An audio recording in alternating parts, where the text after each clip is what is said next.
D'abord, mettons-nous d'accord sur deux postulats de départ.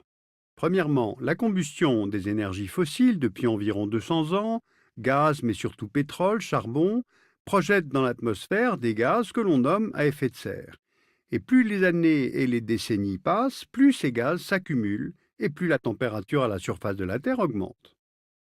Deuxième postulat, les conséquences de cette chaleur additionnelle. Près de 1 degré que nous avons déjà gagné fin du XXe siècle, puis 2 et peut-être 3, 4 degrés d'ici 50 ou 60 ans. Cela touche l'agriculture, donc l'alimentation, la disponibilité de l'eau, la mutation des maladies, le déplacement des oiseaux, de certains mammifères, la fonte des calottes polaires et des glaciers de montagne, l'acidification et le niveau des océans. Bien, mais à partir de ces deux postulats, que fait-on? D'abord, tout commence par l'école. Il faut, plus encore, faire évoluer les livres de classe. Ensuite, il faut informer, expliquer encore et encore pour faire mûrir les mentalités et changer les comportements de consommation. Et puis, il y a le levier de l'argent, en combinant les financements pour réduire les vulnérabilités et verdir les outils de croissance et de développement. L'idée est de réorienter progressivement l'épargne privée et les investissements vers des secteurs d'activité peu émetteurs de gaz à effet de serre. Alors on s'en doute, le chantier est énorme, il est complexe, il concerne tous les pays, mais avant tout les pays en développement. D'abord, ces derniers recherchent les financements des pays du Nord pour les aider dans cette lutte contre le changement climatique, au titre des responsabilités historiques d'émissions de gaz à effet de serre.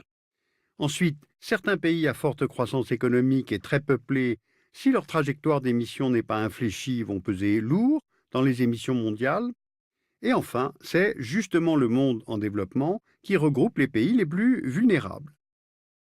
Cette carte du PNUD nous fait apparaître les 30 pays en développement qui ont l'indice de développement humain le plus bas.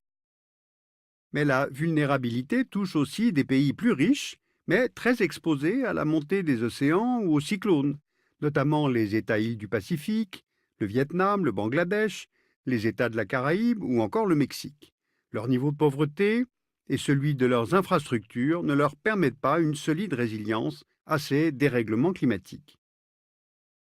Alors, de l'argent, très bien, mais quelles sont les sources de financement vers les pays en développement?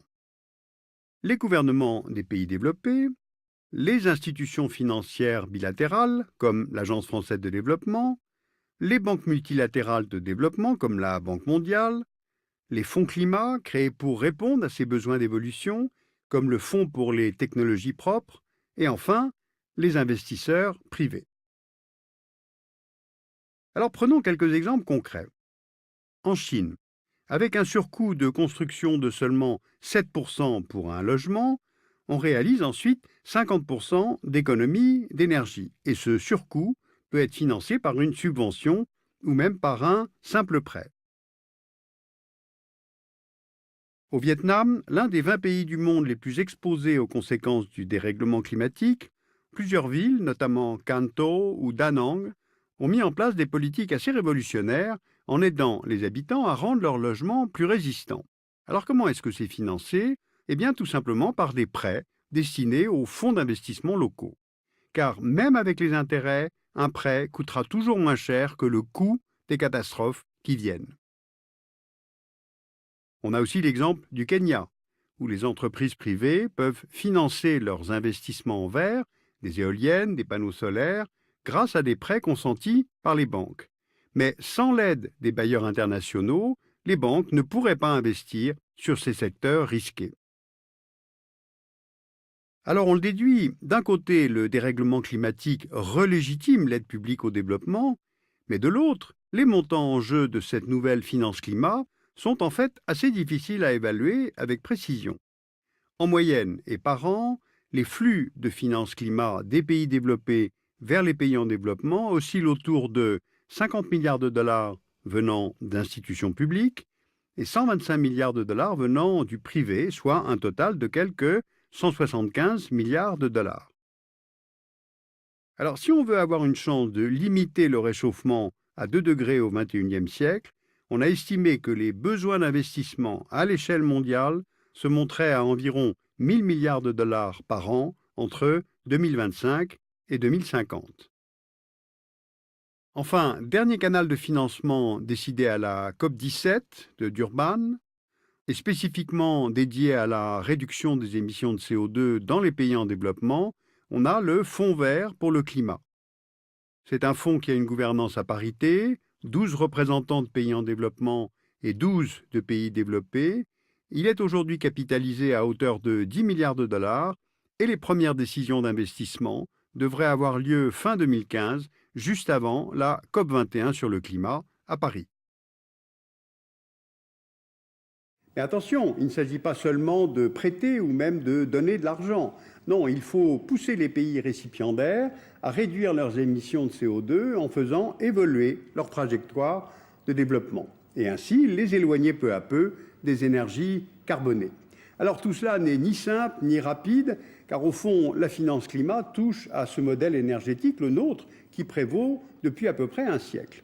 Alors un certain nombre d'États font de vrais efforts pour renforcer leurs outils de transition, mais d'autres sont pour le moins passifs et prennent les mécanismes de compensation pour un guichet bancaire de plus. Or, il s'agit de comprendre que la prise en compte du climat doit s'appliquer à toutes les décisions économiques et politiques. Voilà, j'ai brièvement essayé de vous montrer que les choses avançaient tout de même, mais évidemment, est-ce que tout cela n'est pas trop lent? De toute façon, nous ne pouvons plus nous offrir le luxe du pessimisme. Toutes sortes de modes d'action sont à disposition maintenant, et ces actions sont désormais indispensables pour nous tous, et peut-être plus encore pour les générations qui viennent. Je vous ai parlé du levier de l'école, celui de l'information, les leviers financiers, mais il y a aussi bien sûr le levier politique, et là, c'est nous qui décidons.